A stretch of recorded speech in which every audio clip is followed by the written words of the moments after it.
Hello guys, നമ്മൾ ഇന്നൊരു ഔട്ടിങ്ങിന് പോവുകയാണേ. അപ്പം അതുപോലെ ഞാനും സ്നേഹയാണ് പോകുന്നത്. സ്നേഹ എൻ്റെ റൂംമേറ്റാണ് കേട്ടോ. അങ്ങനെ ഞങ്ങൾ ഒരു 8:30 കഴിഞ്ഞപ്പോഴാണ് ഒരു തീരുമാനം തന്നെ ആവുന്നത് പോകാം എന്നുള്ള കാര്യം. അങ്ങനെ പെട്ടെന്ന് റെഡിയായി ഞങ്ങൾ നടക്കുകയാണ്. കുറച്ച് നടക്കാനുണ്ട്, ഒരു 10 മിനിറ്റ്സോടെ നമുക്ക് നടക്കാനുണ്ട്.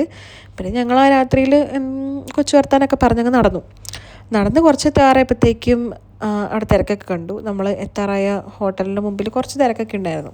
എങ്കിലും അധികം ഉണ്ടായിരുന്നില്ല. കുറച്ച് ഈവനിങ് ടൈം ആണെങ്കിൽ ഇതിലും കൂടുതലുണ്ടാവുമായിരുന്നു. അങ്ങനെ ഞങ്ങൾ അങ്ങോട്ട് കയറി മെനു ഒക്കെ നോക്കി ഏതാ വേണ്ടതെന്നൊക്കെ ഓർഡറൊക്കെ ചെയ്തു. ഓർഡർ ചെയ്തിട്ട് നമ്മൾ വെയിറ്റ് ചെയ്തിട്ടും നമുക്ക് സാധനം വരുന്നില്ല. നമ്മളെ കഴിഞ്ഞ് ഓർഡർ ചെയ്ത ആൾക്കാർക്ക് കിട്ടി. അപ്പോൾ നമുക്ക് ഇതുവരെയായിട്ടും വന്നില്ല എന്നുള്ള സങ്കടമാണ് ഇപ്പോൾ സ്നേഹയ്ക്ക് പറയുന്നത്.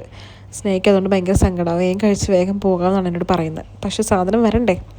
അങ്ങനെ ഞങ്ങൾ ഒരുപാട് ബോറടിച്ചപ്പം സ്റ്റോൺ പേപ്പർ സിസേഴ്സ് കളിച്ചു. കുറച്ച് നേരം സ്റ്റോൺ പേപ്പർ സിസേഴ്സിൽ അഡ്ജസ്റ്റ് ചെയ്ത് നിന്നു. പിന്നെ അതും ബോറടിച്ചു തുടങ്ങി. അപ്പം നമ്മൾ അതും നിർത്തി. കാര്യം അവളാണ് ജയിച്ചത്. പക്ഷെ ഞാൻ എപ്പോഴും ഞാൻ ജയിച്ചു എന്ന് പറഞ്ഞിട്ട് കളി അവസാനിപ്പിക്കും. എനിക്ക് ബോറടിക്കുമ്പോഴാണ് ഞാൻ അവസാനിപ്പിക്കുന്നത്.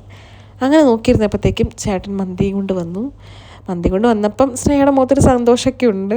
വന്നല്ലോ, കിട്ടിയല്ലോ എന്നുള്ള സന്തോഷം. അത് കാണാനുണ്ട് മുഖത്ത്. അങ്ങനെ കഴിച്ചു. ഒരു ഓക്കെ ആയിരുന്നു. നമ്മുടെ നാട്ടിലെ മന്തി ഒന്നും എക്സ്പെക്റ്റ് ചെയ്തിട്ട് അങ്ങനെ നമുക്ക് അത്രയും എക്സ്പെക്റ്റേഷൻ കൊടുക്കാൻ പറ്റില്ല. ഓക്കെ ആയിരുന്നു.